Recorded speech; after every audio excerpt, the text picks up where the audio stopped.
Guys, welcome to Slop in the Shop for this week.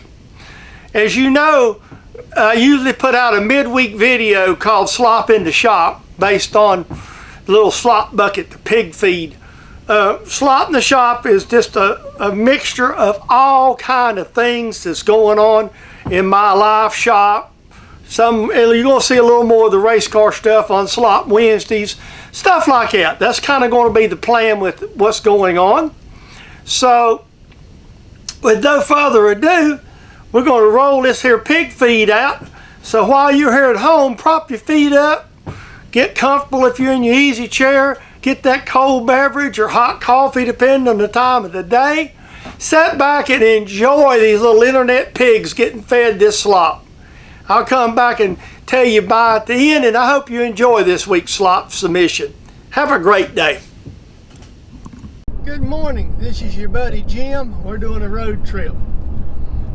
Right here is a little bit of Lincoln County. We're doing a road trip to the Lincoln County Airport this morning to pick up 10 gallons of light aircraft gas to run in our race car. So I'll turn this around, let you see me. Hey, good morning. Basically what we're doing is it's a less expensive fuel choice for the race car to buy aircraft gas, especially if you have the opportunity and you can buy it. I had a friend of mine who's hooked me up with airport people who knows what we're doing with it, and they sell it to us. What they have to do is they charge it, basically write it up as a plain sale. So, but that's not a big deal if you got connections. Everybody, you just have to kind of know people and be able to do it. It's nothing illegal, nothing wrong. So we're heading toward a local airport to get some fuel. If you look in the back of the truck, you see the fuel cans back there tied down.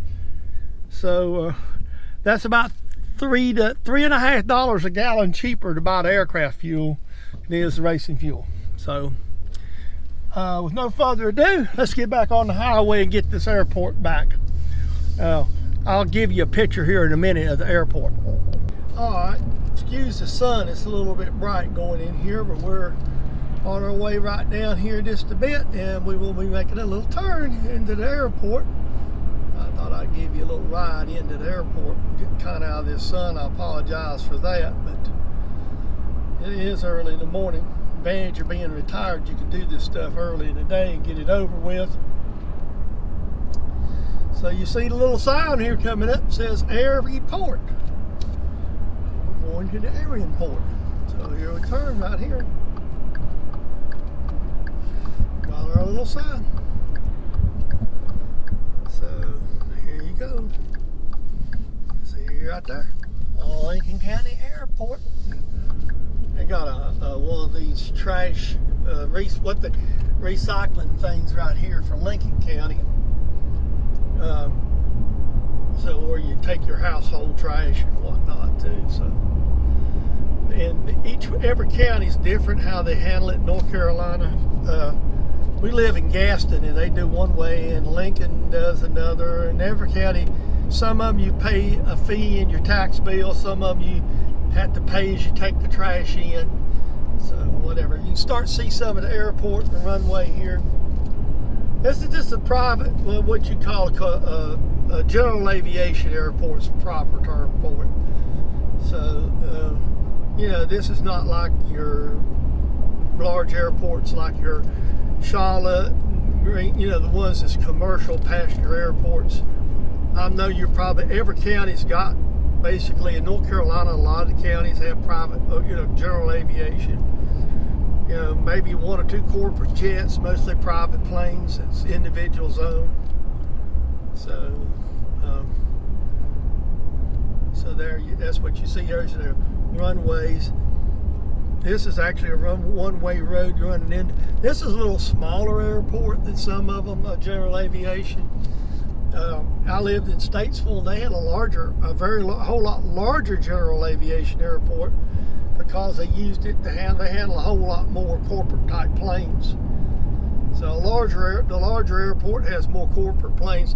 This is probably one of the airports here that actually, believe it or not, is probably one of the shorter ones that you could fly a corporate type jet or something, whatnot off of it. So here we are at the airport, and we will go in and we will get this fuel. Okay folks, right there's my fuel cans. Those are actually racing fuel cans, and I just give these folks here at the airport $49 for that. And that, if that's purchased as racing fuel at a racetrack, you're looking at approximately $80. So that's a substantial savings. Okay, how many of you older folks that watch my channel have grandchildren? You know, they're a blessing, I can tell you that, but sometimes they also can be a bit of a troublesome lot. Well, Chris likes her.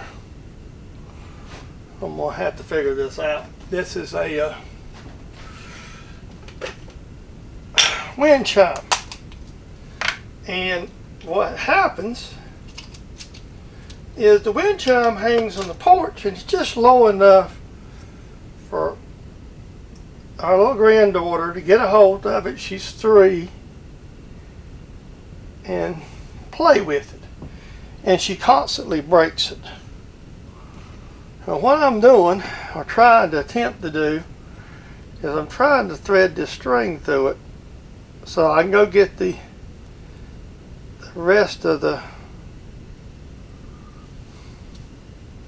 wind chime off the porch and repair it. So that much is done. Let's go get the other wind chime. What we're going to do is, this wind chime, you know, these are imported stuff, so what do you expect, right?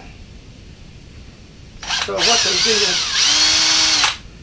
did is they made them, excuse me, a little piece of wood, and then they just took a staple and stapled these. So what I'm going to do, the strings broke a little bit, so my plan is simple. I've got these, I've still got a box, excuse me, I'm in your way, a box of these that my dad had. You know, he done fishing lures. These went in wooden fishing lures, little screw eyes, and I have a whole container of these left over.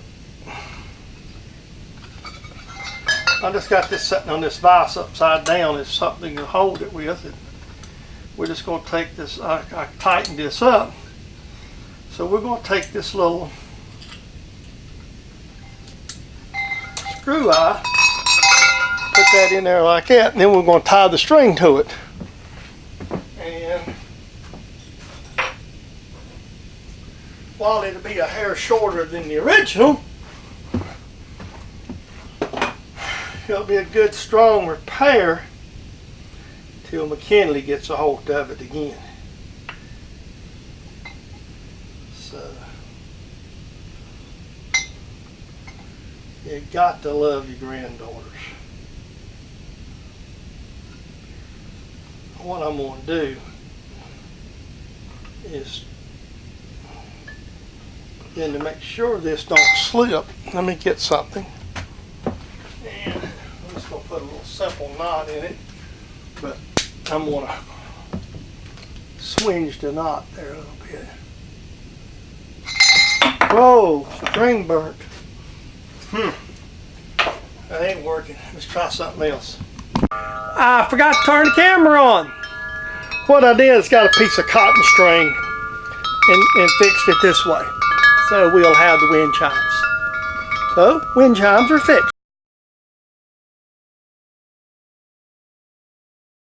You might remember these tool blocks here. The gentleman's up at Mamco sent them to me because they wouldn't fit nothing of theirs. Well, they're too big for my lathe, too small for Tom's Monarch, because I took them down there the other day when he was moving, checking on his post. So we don't have anybody we can use them. So we got to have a plan B. So what I'm going to do is I'm going to weld inside these up and remachine them. So today we're going to weld the insides up and let them cool, and then we'll come back at a later date and remachine these things.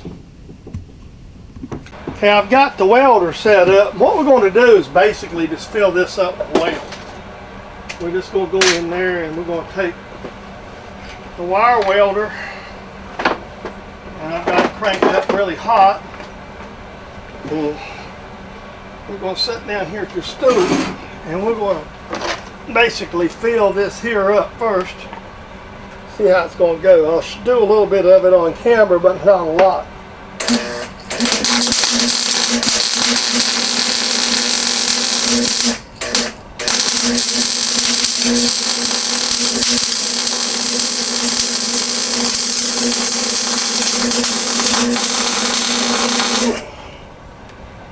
So that's what we're going to do. Kind of fill it full of weld, and then we're going to remachine it. So that's going to be the game plan. I'm going to show you another arc shot. I should have done this to begin with, but quite frankly I didn't think about it. I do have a welding jacket. I'm going to lay my arm across there to stabilize my arc there a little bit. My arm was getting burnt, so I needed to protect it a little bit. So we're going to go back to the beginning.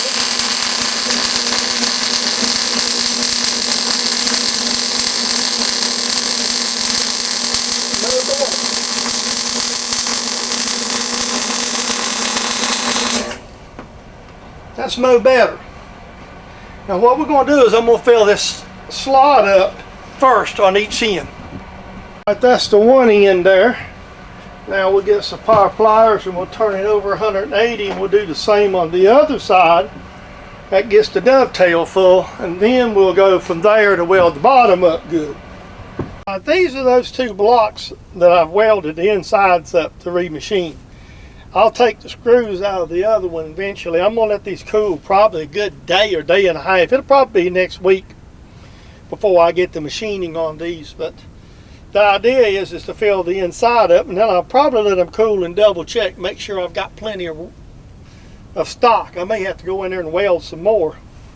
I mean, now I'm going to say a couple of things while I'm shooting this. Welding these things up isn't practical if you bought them by mistake, but the boys up in Mamco sent me these two blocks as a gift. They wouldn't fit none of their stuff, and I told them that I would either see if I could find a friend or make them usable. Actually, I have a plan for the cutoff block that I'm not going to use it. I think I'm going to gift it once I get it done, but I ain't got to that point yet. So what I'm going to do is you'll come along and you'll probably see this at a slop, this weld part, and then I'll have a separate video where I remachine everything. So I hope you enjoy these videos and have a great day. I don't know how many of you guys watch any of the NASCAR races. I don't watch them as much as I used to. Sometimes I kind of find them boring.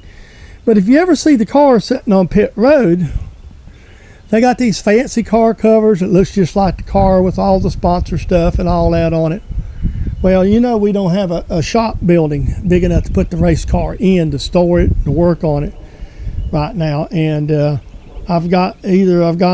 have an opportunity to share some shop space, or I may end up constructing a little simple carport type shop to do the race car maintenance on and whatnot we need to do.